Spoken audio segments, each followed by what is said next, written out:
Hey, this is Tyler and welcome back to Teach Online TV.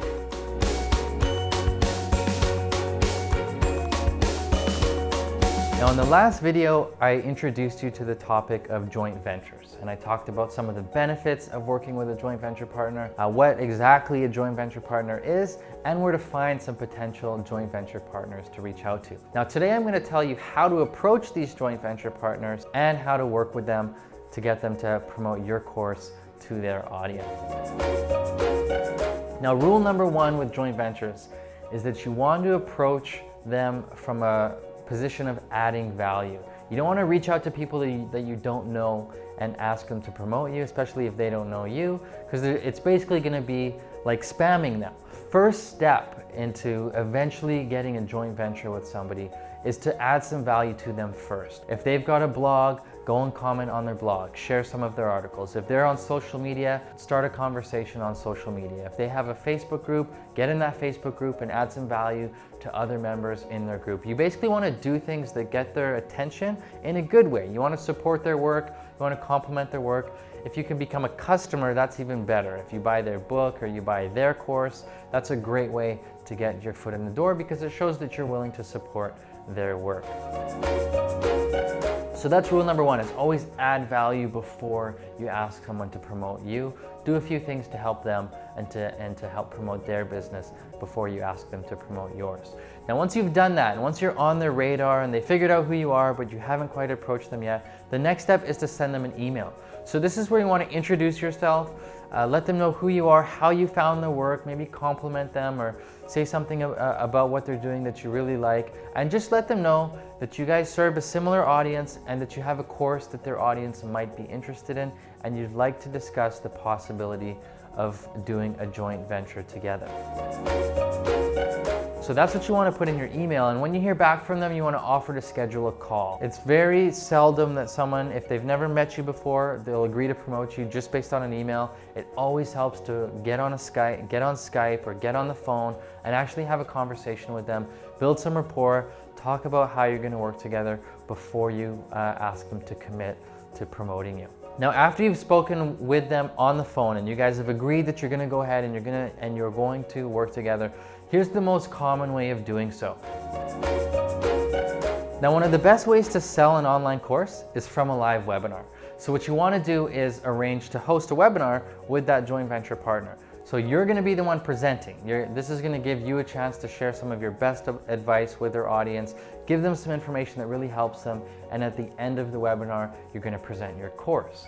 Now, in order for a webinar to be the most effective, you want that joint venture partner to be a part of the webinar. You want them to actually co-host it with you, essentially, so that when the webinar starts, they're going to introduce you, they're going to thank their audience for attending the webinar, then they're going to hand it over to you, you're going to present, and then at the end, you're probably going to do like a Q&A session. You might tackle that together, but at the end of that webinar, you are presenting your course, and whichever people from that person's audience buy your course, you're going to split the sales with that person because they did all the work to promote you to their audience.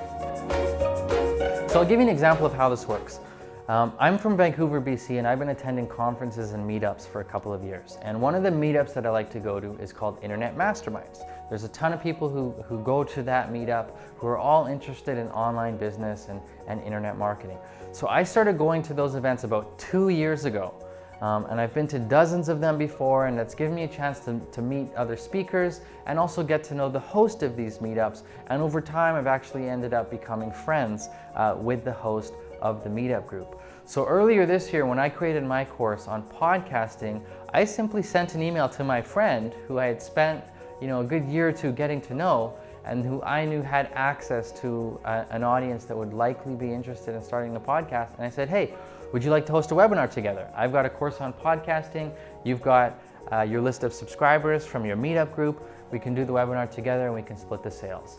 And he said, yep, no problem, let's do it. We set a date, gave him some bullet points for him to set up a registration page for the webinar. He promoted it to all the meetup groups.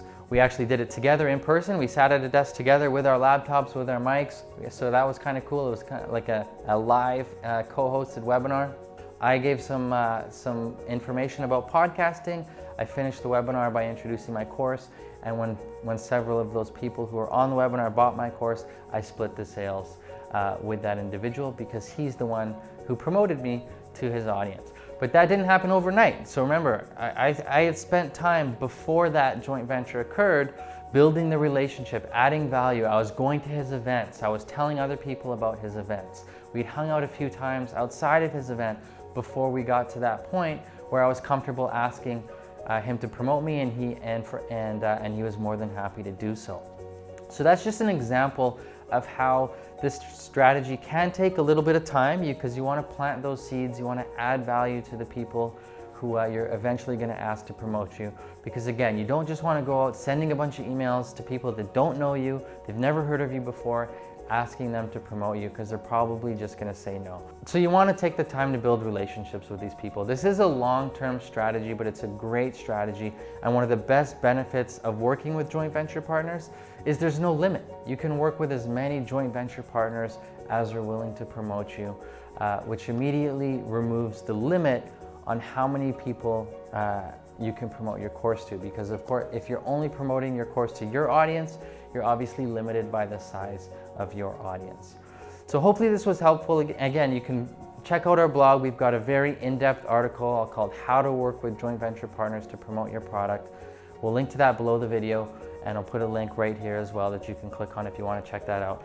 Thanks so much for watching, and we'll see you in future episodes. It's still recording, right? Sorry, man, I'm making so much editing for you.